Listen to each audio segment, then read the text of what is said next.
Hello everyone, my name is Chandan Singh and welcome to my channel. So guys, word of the day का series है। देखते हैं आज का वर्ड कौन सा है। गाइज, ये जो वर्ड है इसे हम कहते हैं ब्रिम ओवर। ब्रिम ओवर ये जो वर्ड है ये मैंने एनसीईआरटी की जो बुक है class 9th supplementary the lost child वहाँ से उठाया है। अच्छा वर्ड है, आप स्पोकन में यूज़ कर सकते हैं। ब्रिम ओवर, ब्रिम ओवर का मतलब है उमड़ना। मैंने दो बार लिख दिया उमड़ना। होता है क्या उमड़ना, मैं आपको बताता हूँ। To be too full so that something is falling out. मान लीजिए दोस्तों कि आपके पास एक कप है, एक मग है। ओके, मान लीजिए आपके पास कोई कोई ग्लास है। ओके, तो उसके अंदर इतना पानी है या दूध है या चाय है, कोई भी ऐसी लिक्विड उसके अंदर है जो एकदम उसके किनारे तक लबलबाया हुआ है। अब गिर जाए तब गिर जाए, ये वाली हालत है। तो अगर लबलबाया हुआ है, एकदम भरा हुआ है, एकदम ऊपर तक भरा हुआ है, तब भी आप उसको ब्रीम कह सकते हैं, ब्रीम ओवर कह सकते हैं। और अगर वो वहाँ से गिरना शुरू कर रहा है तब भी हम कह सकते हैं कि ब्रीमिंग ओवर। तो खासकर लिक्विड जब गिरने लगता है तो हम कह सकते हैं कि it is brimming over. Brim का मतलब होता है किनारा। ये जो किनारा है ये ब्रीम है, तो समझ ही गए होंगे। तो इस ब्रीम से जो ऊपर आ गया वो ओवर हो गया, तो ब्रीमिंग ओवर आप कह सकते हैं। समझ में आ रहा है? तो ये तो हो गया आपको बिल्कुल फिजिकल चीज हो गया। लेकिन कई बार ऐसा होता है कि कॉन्फिडेंस से आप लबलबाए हुए हैं, आपके अंदर कॉन्फिडेंस भरा हुआ है, एकदम लब लब कर रहा, अब गिर जाए तब गिर जाए कॉन्फिडेंस।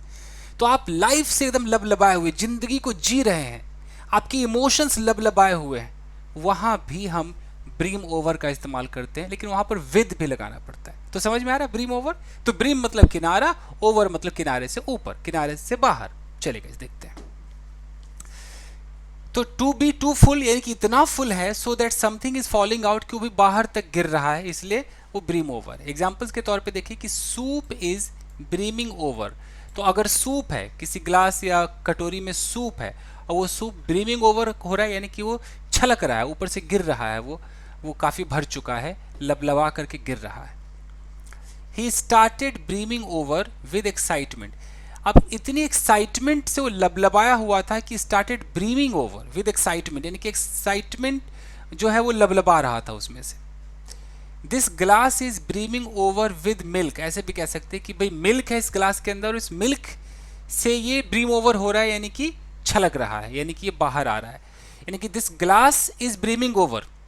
ग्लास जो है वो ब्रीम ओवर कर रहा है किस चीज से? मिल्क से, यानी कि मिल्क है जो कि बाहर आ रहा है। तो ऐसे भी कह सकते हैं हम, ऐसे भी कह सकते हैं कि मिल्क इज ब्रीमिंग ओवर, कि दूध भैया आपका बाहर गिर रहा है, मिल्क इज ब्रीमिंग ओवर।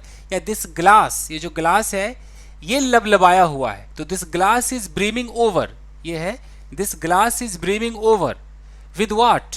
क्या है इसके अंदर ऐसा है जो ये लबलबा रहा है glass? With milk, with cup, I mean with anything, with like with T. कोई भी जो लिक्विड है, तो ग्लास हो या कप हो, उसके अंदर जो लिक्विड है, तो हम कह सकते हैं कि this glass is brimming over with फलाना, this cup is brimming over with फलाना। तो विद के बाद आपको उस चीज का जिक्र करना है जिस चीज से ये भरा हुआ है, ये लबलबाया हुआ है। समझ रहे हैं? चलिए, he seems to be brimming over with confidence. He seems to be, उसको देखकर ऐसा लगता है कि वो छलक रहा है, कॉन्फिडेंस से ओत प्रोत है, भरा हुआ है वो confidence. He seems to be brimming over, brim over हो रहा है, एकदम लबलबाया हुआ दिख रहा है, वो कॉन्फिडेंस से तर बितर है। The child was brimming over with life and laughter. ये उस एनसीईआरटी के बुक में लिखा हुआ था कि the child was brimming over with life and laughter, यानी कि वो ब्रीम ओवर हो रहा था, वो छलक रहा था, वो लबलबा रहा था। लाइफ यानी कि जीवन, और लाफ्टर हंसी खुशी से वो लबलबाए हुए था। Don't fill this glass to the brim. हम ऐसे भी कह सकते हैं, कोई पानी भर रहा है ग्लास में, हमने कहा कि don't fill the glass to the brim, यानी कि इसके किनारे तक मत भरो, थोड़ा सा नीचे रहना चाहिए। Okay, it should be little below than the brim. तो समझ में आ रहा है? To the brim, to the brim, fill the glass to the brim, ग्लास को एकदम किनारे तक भरो। यह है। तो बस यही था दोस्तों। आई होप कि आपके समझ में आया होगा। तो आप इस्तेमाल कीजिए, जो भी अच्छा वर्ड मुझे मिलता है जो लगता है कि इस्तेमाल हो सकता है, मैं उसे लाता रहता हूँ आपके लिए। तो आप इसको अपने डेली लाइफ में यूज़ करना शुरू कर दीजिए। आप इसका स्क्रीनशॉट ले सकते हैं गाइस।